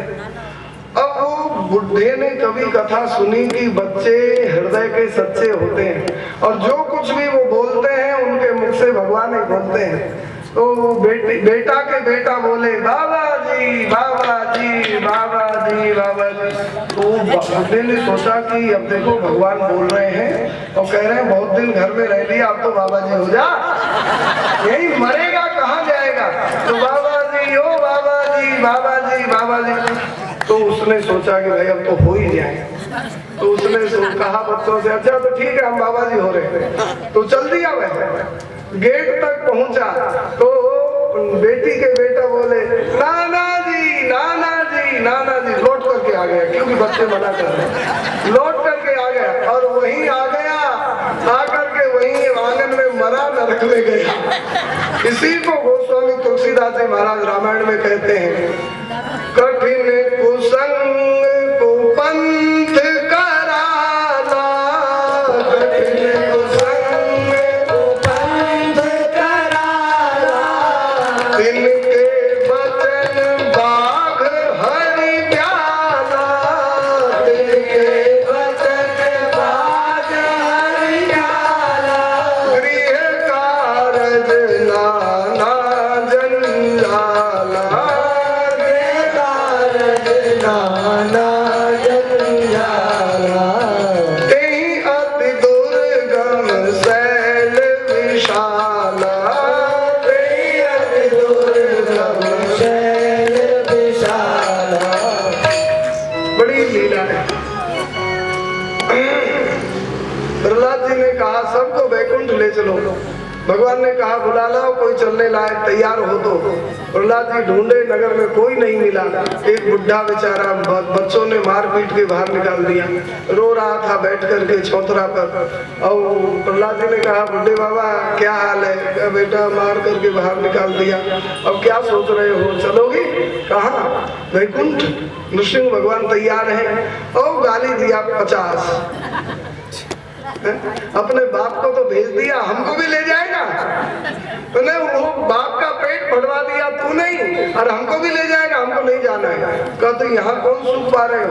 रहे पर अपने को पीट रहे हैं। और एक और संतोष करता है, चलो नाती पीटने लायक तो हुआ।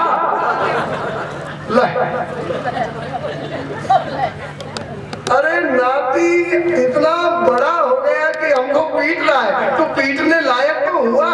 इसी से संतोष कर रहा है। वैकुंठ का नहीं चलूंगा। एक सुअरिया वो नाली में लौट रही थी, प्रहलाद जी ने कहा है यहाँ गंदी में लौट रही है, चल वैकुंठ। तो वैकुंठ क्या है वैकुंठ में? अरे दिव्य धाम है, दिव्य सुख है, चलेगी? कहा चलूंगी तो सही, परंतु क्या हमारा भोजन वहां मिलेगा? कहा वो तो नहीं है। कहा कि तो जा, तू ही चला जा, हम नहीं जाएंगे। कोई नहीं तैयार हुआ वैकुंठ चलने के लिए। बताओ वैकुंठ चलने के लिए कौन तैयार होगा?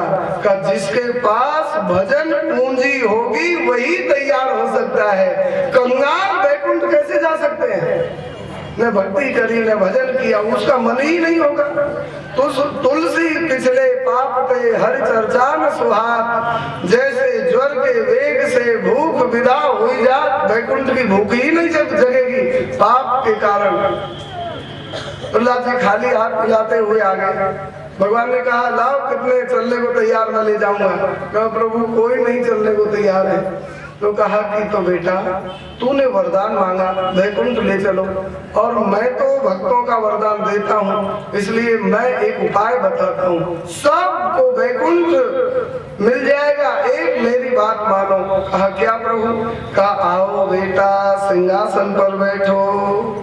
कहा प्रभु मैं क्या मांग रहा हूँ, आप क्या दे रहे हो? मैं मांग रहा हूँ मूंग क्या भाव है, और आप कह रहे हो बिलोला 10 रुपए किलो है। मेरे मांगने आपके देने में कोई मतलब? भगवान ने कहा जो मांग रहे हो वही दे रहा हूँ। वैकुंठ चाहते हो ना, सब वैकुंठ चले जाए। कहा तो कहा कि देखो अभी तुम्हारे पिता नास्तिक की प्रजा नास्तिक नहीं वैकुंठ चलना चाहेगी, और भक्त वर तुझ सा नरपति पाए, भक्त वर तुझ सा नरपति पाए, रहेगी भक्ति प्रजा में छाए, रहेगी भक्ति प्रजा में छाए, जीव को धाम सहज मिल जाए, जीव को धाम सहज मिल जाए, जीव को सहज में ही धाम मिल जाएगा। हे प्रहलाद आओ सिंहासन पर बैठो। प्रहलाद जी सिंहासन पर बैठे, नृसिंह भगवान ने तिलक किया और आशीर्वाद दिया, और भगवान ऐसे अंतर ध्यान हुए, पीछे दाहिना करते हुए प्रहलाद जी का, और पीछे सिंहासन के नीचे घुसते से दिखाई। ऐसा क्यों? ऐसा इसलिए कि प्रहलाद चौथे नंबर का बेटा है हिरण्यकशिपु के, और इनसे बड़े 3 पुत्र और हैं। भगवान जो कुछ करते हैं पक्का काम करते हैं, कच्चा नहीं। भगवान ने सोचा अभी तो हमारे डर के मारे ये 3 बड़े बेटा बोल नहीं रहे हैं, और कहीं बाद में प्रहलाद को कहें कि हट रहे प्रहलाद, हम तुझसे बड़े, तू हमारे रहते गद्दी पर कैसे बैठा? बड़े बेटा का अधिकार होता है। तो भगवान ने उनको डराने के लिए यह नाटक किया। भगवान दाहिना दे करके सिंहासन के नीचे घुसते से दिखाई दिए, ताकि वे सब लोग डरते रहे कि भैया वो मेरे बाप का पेट फाड़ने वाला नृसिंह कहीं गया नहीं है, यही सिंहासन के नीचे घुसा बैठा है, हम जो ही बैठेंगे तो निकल के हमारा भी पेट फाड़ देगा। बोलिए नृसिंह भगवान की। इसलिए भगवान ने ऐसी लीला करी, और बड़ी सुंदर प्रहलाद जी ने बड़ा सुंदर प्रजा का पालन किया पुत्र की तरह। प्रहलाद और अवधूत दत्तात्रेय का बड़ा सुंदर संवाद है। दत्तात्रेय जी महाराज और अवधूत दत्तात्रेय और प्रहलाद जी का सत्संग हुआ है। एक बार भगवान ने शंकर जी का भी संकट दूर किया, भस्मासुर पीछे पड़ गया और भगवान ने उसको जला करके शिव जी का संकट दूर किया है। श्री सुखदेव जी महाराज मानव धर्म, वर्ण धर्म, स्त्री धर्म सबका निरूपण करते हैं। ब्रह्मचर्य और वानप्रस्थ धर्म का निरूपण किया। देखो 4 आश्रम होते हैं, ब्रह्मचर्य, गृहस्थ, वानप्रस्थ और संन्यास। सबसे सरल आश्रम कौन? कहा ब्रह्मचर्य आश्रम। और सबसे कठिन आश्रम कौन? कहा वानप्रस्थ आश्रम। क्यों? ब्रह्मचर्य आश्रम इसलिए कठिन सरल है क्योंकि बालक का निर्मल हृदय होता है। 1 वर्ष से 25 वर्ष तक ब्रह्मचर्य आश्रम की आयु है, तो उस समय बालक ने विषय भोग देखे ही नहीं है, इसलिए विषयों में मन जाएगा ही नहीं, निर्मल हृदय आनंद से तपस्या करता है, विद्या पढ़ता है। बहुत सरल आश्रम ब्रह्मचर्य आश्रम, और वानप्रस्थ आश्रम सबसे कठिन। क्यों? क्योंकि उससे पहला गृहस्थ आश्रम, और गृहस्थ आश्रम में रह करके उसने जो जो विषयों को भोगा है, गरम गरम फुल्का खाए हैं, पत्नी पुत्र के साथ रहा है, गद्दा पर सोया है, और गर्म पानी से नहाया है, और मीठी वाणी सुनी है, इन सब विषयों का त्याग करना पड़ता है। अच्छी का भगवान अच्छे, का भगवान अच्छे, कहा भगवान अच्छे, कहाँ है भगवान? ये भगवान तो है। और तेरी पत्नी, और पत्नी को बुलाया सेठानी, खूब मोटी, डायमंड की गोली जैसी, वो आई महाराज, और उसने खूब सुंदर कई हजार की साड़ी पहन रखी थी, और कई हजार के सोने चांदी के आभूषण पहन रखे थे। और वो आई, कहा ये कौन है? कहा ये पत्नी है। कहा ये अच्छी कि भगवान? कहा कि भगवान अच्छे हैं। डांट करके गुरुजी ने कहा, मूर्ख, जो प्रिय होता है उसमें ज्यादा खर्चा किया जाता है। ये पत्नी से अच्छे भगवान, देखो पत्नी ने कई हजार के आभूषण लाद रखे हैं, और भगवान को एक आले में पधरा रखा है, और झूठ बोलता है कि भगवान अच्छे हैं। तो कांप गया, थर-थर कांप। गुरुजी गलती हो गई। कहा कि ये पत्नी तेरे साथ नहीं जाएगी, ये लोक में भी साथ नहीं देगी, परलोक में तो कहाँ साथ देगी, लेकिन भगवान लोक में भी साथ रहेंगे और परलोक में भी। ऐसे भगवान को 4 अंगुल के आले में पधरा रखा है। भगवान ने घर दिया, भगवान घर देना भी जानते हैं, और बेईमान से घर छीनने में भी भगवान को देर नहीं लगेगी। है या तो सुधर जाओ, नहीं तो भगवान के पास दूसरा हथकंडा है, वृंदावन। गृहस्थ को घर में ठाकुर सेवा पधरानी चाहिए। जय घर साधुन से ये हरि की पूजा नाई, ते घर मरघट सारिखे भूत बसे तिलमाई। वो मनुष्य नहीं रहते हैं, भूतों का मरघट है। और गृहस्थ में साधु सेवा होनी चाहिए। साधुओं का आवागमन जिस घर में होता है वह घर तीर्थ के बराबर होता है। और चौथी सेवा है, प्रत्येक घर में पुराण सेवा अवश्य होनी चाहिए। पुराण सेवा माने 24 घंटे में 1 घंटे तो कम से कम कथा होनी चाहिए। कोई भी घर का सदस्य पढ़े और सब बैठकर सुने, तो जिस घर में नित्य कथा का आयोजन होता है, घर वाले ही बैठकर सुने, वह घर भी देवताओं का निवास स्थान, भगवान का निवास स्थान होता है।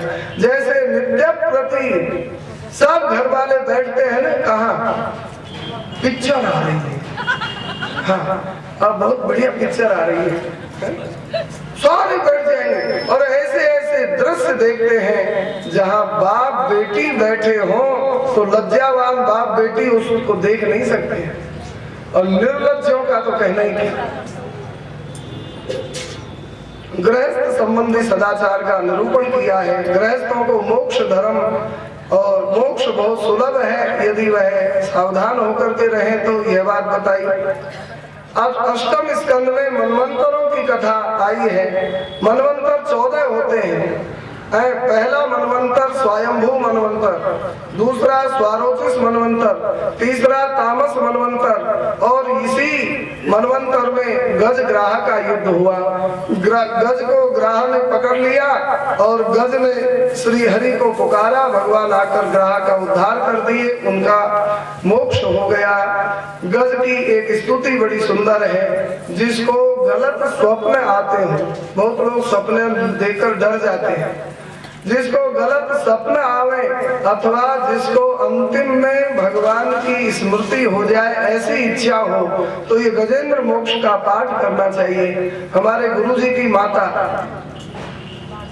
इस सूरदास जी के पद को नित्य गाती थी। और देखो संस्कृत में यह भागवत जी में गजेंद्र मोक्ष है 40 श्लोकों में, लेकिन यदि संस्कृत नहीं पढ़नी आती है तो हिंदी का यह सूरदास जी का पद अवश्य पाठ करना चाहिए।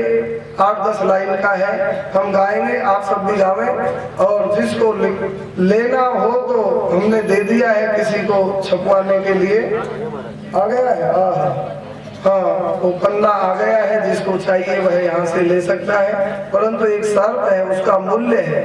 क्या? सोने से पहले और जगने के बाद में उसका नित्य पाठ करना होगा, यही कीमत है। हे गोविंद राखु शरण अब तो जीवन हारे, हे गोविंद राखु शरण अब तो जीवन हारे। नीर पीवन हेतु गयो सिंधु के किनारे, नीर पीवन हेतु गयो सिंधु के किनारे। सिंधु बीच बसत ग्राह चरण धरि पछारे, सिंधु बीच बसत ग्राह चरण धरि पछारे। हे गोविंद राखु शरण अब तो जीवन हारे, हे गोविंद राखु शरण अब तो जीवन हारे। अब तो जीवन हारे प्यारे, अब तो जीवन हारे, अब तो जीवन हारे प्यारे, अब तो जीवन हारे। हे गोविंद राखु शरण अब तो जीवन हारे, हे गोविंद राखु शरण अब तो जीवन हारे। बहुत काल युद्ध भयो ले गयो मझधारे, बहुत काल युद्ध भयो ले गयो मझधारे। नाक कान डूबन लागे कृष्ण को पुकारे, हे नाम कान डूबन लागे कृष्ण को पुकारे। द्वारिका में शब्द भयो गरुड़ तज पधारे, द्वारका में शब्द भयो गरुड़ तज पधारे। ग्राह को मारे प्रभु गजराज को उबारे, ग्राह को मारे प्रभु गजराज को उबारे। हे गोविंद राखु शरण अब तो जीवन हारे, हे गोविंद राखु शरण अब तो जीवन हारे। सूर कहे श्याम सुनो शरण है तिहारे, सूर कहे श्याम सुनो शरण तिहारे। अब की बेर तार देओ नंद के दुलारे, हे अमर तार देव संत के दुलारे। हे गोविंद राखु शरण जीवन हारे, हे गोविंद राखु शरण अब तो जीवन हारे। अब तो जीवन हारे प्यारे, अब तो जीवन हारे, अब तो जीवन हारे प्यारे, अब तो जीवन हारे। हे गोविंद राखु शरण अब तो जीवन हारे। हे गोविंद राखु शरण अब तो जीवन हारे। श्री परीक्षित जी ने पूछा, भगवान मनुष्य मरते समय भगवान को नहीं याद कर सकते हैं, और ये पशु गजराज अंतिम समय भगवान का स्मरण कैसे कर लिया? अवश्य इनके पूर्व जन्म की कोई विशेष कथा होगी, बताओ महाराज। सुखदेव जी ने कहा, राजन ये गजराज पूर्व जन्म में इंद्रद्युम्न नाम के राजा थे। गुरु अगस्त जी का अपराध हो गया, गुरु जी ने शाप दे दिया हाथी बन जाओ। बाद में प्रणाम करके प्रार्थना किया तो कहा कि मरते समय भगवान का स्मरण हो जाएगा, और अभी जो स्तोत्र याद किया है ये स्मरण में आ जाएगा, मेरी कृपा से भगवान तेरा उद्धार कर देंगे। गुरुदेव भगवान की। और ये ग्राह पूर्व जन्म में हूहू नाम का गंधर्व था। इसने देवल ऋषि का पांव पकड़ के गिरा दिया नदी में, पानी नाक कान में घुस गया, बड़ा हंसी करने लगा, नीचे नीचे छुप करके डुबकी लगा कर गया था। और ऋषि को आया गुस्सा, मूर्ख ग्राह की तरह तेरी चेष्टा है, जा ग्राह हो जाएगा। अब ये चरणों में पड़ के क्षमा मांगने लगा, गुरुजी साफ अनुग्रह करो कृपाला।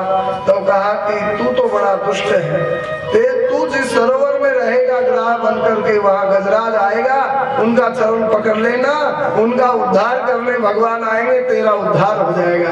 बोलिए गुरुदेव भगवान की। इस तरह से गजेंद्र मोक्ष बड़ा मुख्य यह इतिहास है। गजेंद्र मोक्ष से एक बहुत विलक्षण शिक्षा है। सिद्धिर भवति मामेति संशयोत्सुक सेविनाम न संशयस्तु तद्भक्त परिचर्य रतात्मनाम। भगवान का भक्त हो, भगवान कहते हैं उसको मैं ज्यादा नहीं मानता हूँ, लेकिन मेरे भक्तों का भक्त हो उसको मैं ज्यादा मानता हूँ। गजराज का उद्धार बाद में, पहले ग्राह का उद्धार भगवान ने कर दिया। सुदर्शन से ग्राह का गला कटा और विमान में चतुर्भुज रूप धारण करके चला गया वैकुंठ। भगवान ने यही सिद्धांत बताया। छठे मनवंतर में समुद्र मंथन हुआ। दुर्वासा के द्वारा पहनाई हुई भगवान की प्रसादी माला का इंद्र ने अपराध किया। दुर्वासा ने शाप दिया, तुम्हारी लक्ष्मी रूठ करके समुद्र में चली जाए। देवराज श्रीहीन हो गए। अब तो महाराज दैत्यों ने चढ़ाई कर दी स्वर्ग पर। देवता मारे मारे डोलने लगे, जैसे इमरजेंसी पीरियड में डोलते हैं ना सत्ताहीन सरकार। अब क्या करें, गली गली में डोलते हैं समर्थन जुटाते हुए। ऐसे ही देवता भगवान का, ऋषि का अपराध करके स्वर्ग से सत्ता रहित हो गए। अब ब्रह्मा जी और भगवान जी और इधर उधर डोल रहे थे।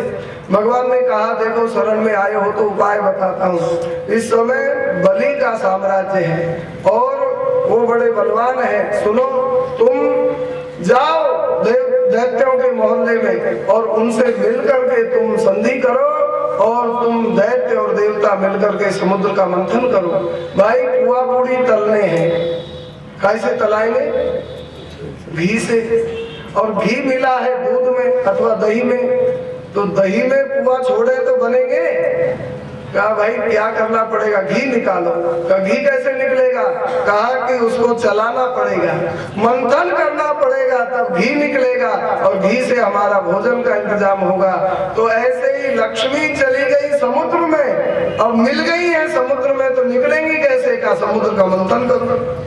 हे भगवान, 5 किलो दही तो बिलोने में पसीना आ जाता है, इतना बड़ा समुद्र कैसे मथाएगा? कौन रई बनेगा? कहा मंदराचल पर्वत को रई बनाओ। नेति कहाँ से आएगी? कहा वासुकी नाग की नेति बनाओ। और अकेले दैत्य भी नहीं मंथन कर सकते हैं, देवता भी नहीं कर सकते हैं। दोनों शक्ति यदि गठबंधन कर ले तो बड़ा विलक्षण कार्य होगा, सृष्टि का कल्याण होगा, 14 रत्न निकलेंगे, बड़ा आनंद होगा। दैत्य देवता मिल गए। अब रई उठाने गए तो वहां रई उठी नहीं, मंदराचल नहीं उठा। भगवान से कहा प्रभु ये रई ही नहीं उठ रही है तो मंथन कैसे होगा? भगवान ने कहा तुझसे न जो सुलझे तेरे उलझे हुए धंधे, मुझ भगवान के इंसाफ पर सब सौंप दे बंदे। प्रभु तेरी हर मुश्किलें आसान करेगा, जो तू न कर सका उसे भगवान मुझसे कहो ना। कहा प्रभु प्रार्थना है रई को उठा दो। भगवान ने गेंद की तरह रई को उठाकर गरुड़ जी पर धर दिया। गरुड़ जी से कहा करो भाइयों की सहायता। और गरुड़ जी 2-4 बार पंख हिलाए, लाकर समुद्र के तट पर मंदराचल को धर दिया। अब तो दैत्य देवता देखते ही रह गए, बाप रे बाप। इसीलिए इनको भगवान कहते हैं। सब भगवान कैसे हो जाएंगे? जो काम देवता और दैत्य भी नहीं कर पाए वही काम श्री हरि ने गेंद की तरह आसानी से कर दिया। अरे ये भगवान तो भगवान है।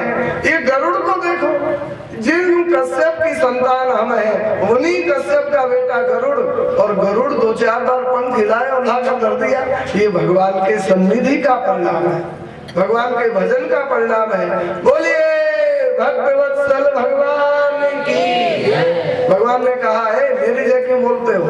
कहा प्रभु आपने महान काम किया है। कहा मेरे से भी महान तो गरुड़ है। किसी को उठाकर सिर पर धर देना सरल, लेकिन धोकर के ले जाना कठिन। ये गरुड़ देखो